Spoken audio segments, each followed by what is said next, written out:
Happy spring, everyone. Now, with the beautiful weather, we are experiencing a fresh wave of optimism in the Toronto real estate market. And today I've got the top 3 takeaways from the Toronto Real Estate Board stats that have just come out comparing March of this year's market compared to March of last year. So let's get right into it. Number one is the total number of home sales.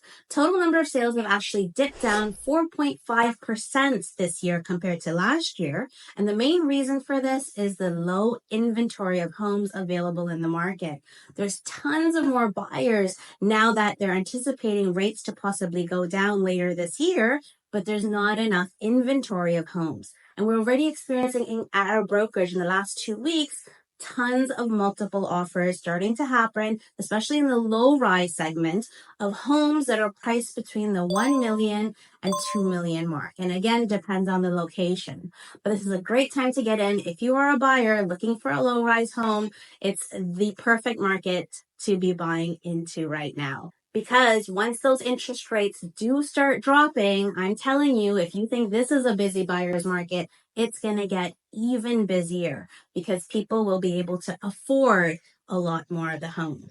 Now, the second stat is the number of new listings. New listings compared to last year has increased by almost 15%, which is showing there is more inventory definitely available because last year it was very constrained due to people not sure, especially sellers, if they want to sell, and if they do want to sell, what they're going to buy with the higher interest rates. But now a lot more sellers are confident in this market.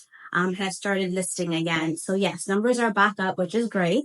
And the days on market of a home has increased slightly by 7% as well, showing that buyers have a little bit more time to decide. But like I said, if you're in a hot area, you don't have that much more time because we're already experiencing multiple offers in and around GTA. But I feel up until now, multiple offers is different than what we experienced back in 2021. Now it's usually you're getting 3 to 4 offers per property, whereas back then it was like you're dealing with 15 to 20 offers. So it's not as competitive, but it's definitely getting there with this new confidence that we're seeing in the market. Now, the third and last point is average selling price of your home. Average selling price compared to last year has increased by a slight 1%, which is showing that it's still a great time to be buying a home in the GTA. And now if we look down further and categorize it by types of homes, let's see which ones have increased and which ones have decreased. We'll start off by the detached homes in the 416 neighborhood. Their price of homes have actually dropped down by 2% compared to last year to an average home price of $1.7 million. Now, if you own a home in the 905 neighborhood that's detached, your average sales price has actually dropped slightly by 3% to $1.4 million on average. Now, if we look at semi-detached homes in the 416 neighborhood, they have actually astonishingly increased in price by 10% compared to last year to an average of $1.3 million, showing there's a huge demand for semi-detached homes right now in that area. And if you live in the 905 neighborhood, your semi-detached average value has gone up by a slight, almost 1% to an average price of $1 million. Now, if you own a townhome in the 416 neighborhood, your average price is just under $1 million, which has increased by almost 2% compared to last year.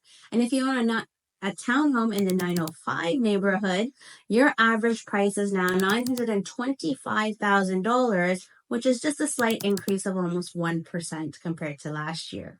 Now, coming to the condominium market, if you own a condo in the 416 neighborhood, your average selling price has actually decreased by almost 15% compared to last year, giving you an average of $730,000 per condo. And your average selling price in a condo in the 905 neighborhood has decreased by almost 7% compared to last year, giving you an average of $647,000. So by seeing these categories of homes, we can see that there's a lot of interest in the semi-detached homes and a little bit less interest in the condo market as we see this year's March stats compared to last year, showing that there is a slight change in the market and a change in buyers' preferences. So going back to my point, right now at our brokerage, what we're mainly noticing is a huge demand for low-rise homes, and specifically low-rise homes in the 905 neighborhood and the suburbs. So overall, it's really nice to see this uptick and pick up in the market. We're seeing, buyers getting those opportunities for homes that they didn't have last year starting to slowly pop up, and sellers feeling more confident in the market and their ability to now list the properties and get close to at least the values that they want. So overall, it's really nice to see this uptake in the market as now sellers are finally confident in listing homes again as they're getting close to what they want for the price of their homes, and buyers are ready to make a move before the interest rates go down any further. So like we said, it's a great time to get in, whether you're an investor, a buyer, or a seller. And if you need any help with these services, do contact our team at Caps Realty Group, and we'll be happy to serve you. Until next month, take care and enjoy this beautiful weather.